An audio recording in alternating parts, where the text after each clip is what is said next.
Year 9, welcome to your last English lesson of this academic year. Very exciting, you've made it to the summer holidays. After you've done this, you've got 6 weeks free of English. I will see you in September, and in September you will not be banded anymore, so you won't be in S and H band anymore for English. You will just be all mixed up together. So it's a shame that we've lost that half a year and that we never got to kind of finish the year as a class. But some of you will still be together next year, and I don't know if you've heard, but I'm pregnant. So you will see me in September. I'll be around for the start of the year, but then I will be going off on maternity leave. So just so you know, really, I'm going to have a little boy. Yeah, let's get started on the last lesson of the year. We made it. Very exciting. Okay, so what I would like you to do is, can you write the title, please? Essay Dirt, please. And obviously, please do this in green pen if you can. Don't worry if you can't. So what I've done is I've gone through all of your essays that you did for me. You did paragraphs. Do you remember of A Wife in London? You did paragraph analysis.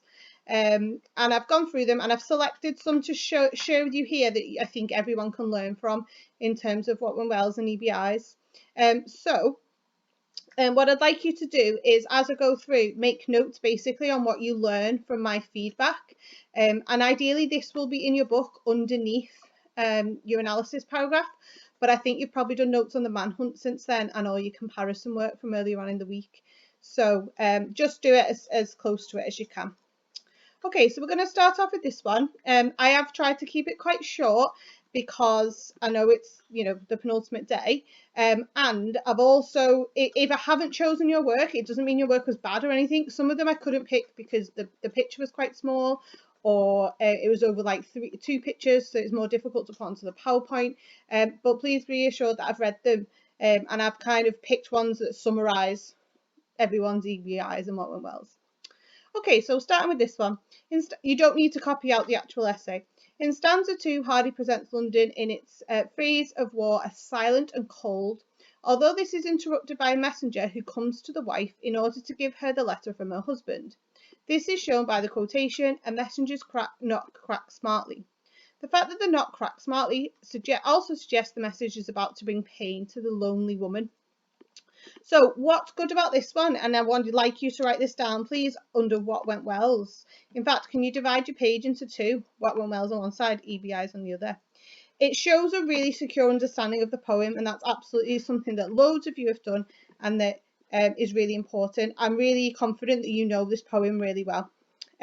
Even putting things in like "to the lonely woman" really shows the examiner and me that you know exactly what this woman's experience is like, rather than just saying the woman or the wife.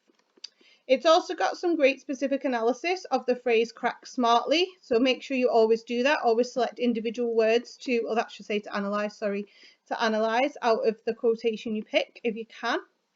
An EBI for this one would be trying to make your analysis concise. So can you see how they've started a new sentence to include the quotation? This is shown by the quotation. Try to always avoid that. So can you write this as an EBI? Don't try to avoid using the word quotation in your essays, and especially this is shown by. Try to just embed the quotation into your sentence. So for example, we could have said, who comes to the wife in order to give her a letter from her husband, and then launch straight into the quotation after a comma, "A messenger's knock cracks smartly."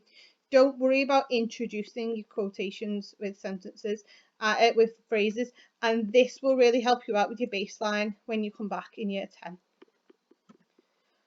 Okay, this one. This one's actually split across two slides. In stanza 4, Hardy presents war as how it is costly to both soldiers and their loved ones at home, and how that impacts the whole of London. In the phrase "jaunts by break and burn," Hardy suggests the joyous image and the sense of adventure that is now lost.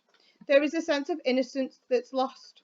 The word "jaunt" highlights that there is a sense of youth and adventure. Perhaps Hardy was implying that this is what you lose when you go to war.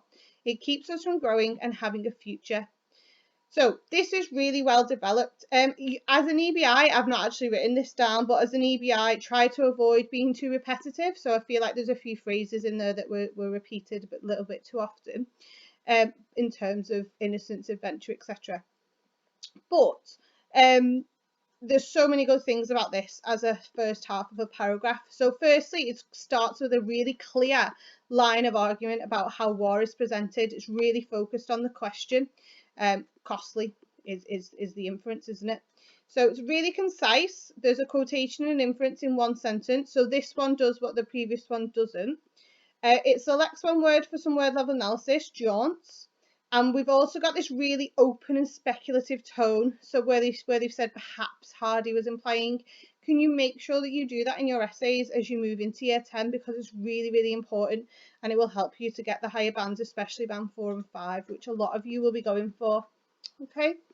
It's also really thoughtful. They've really understood the poem. They've really got this idea of, that what you lose when you go to war and how it stops us from growing.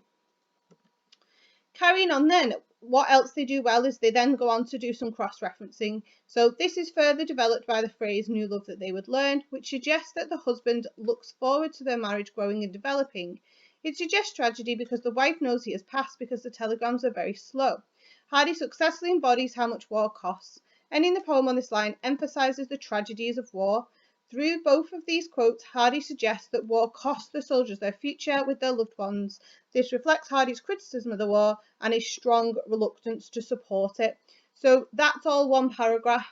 I'm hoping that some of you can learn from this in terms of how you can develop your paragraphs and keep them going, sustain your arguments. So we've got, first of all, this brilliant link of 2 quotations through that phrase further developed. So make sure you've got that in your What Went Well column, because that's really, important. We've then got some embedded context. So we've linked to this idea that telegrams are very slow. You get context marks for that. And we've also linked to Hardy's criticism of war, which is fantastic context link. And we've also linked to the writer's ideas. So this idea that he believes that war is costly. And there's kind of that thread running throughout this paragraph, isn't there, about the costs of war and how it's proven in different quotations in the stanza. And that makes it overall a really cohesive, fluent paragraph.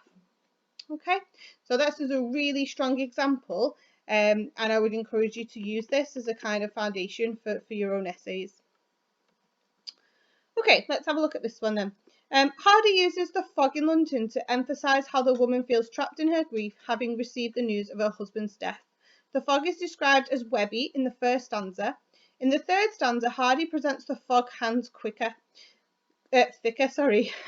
This is a metaphor for her grief, having received the news of her husband's death. Hardy seems to be suggesting that her grief has surrounded her as the fog has surrounded London. She's trapped in her grief. This links to the idea in the first stanza of the fog being like a web.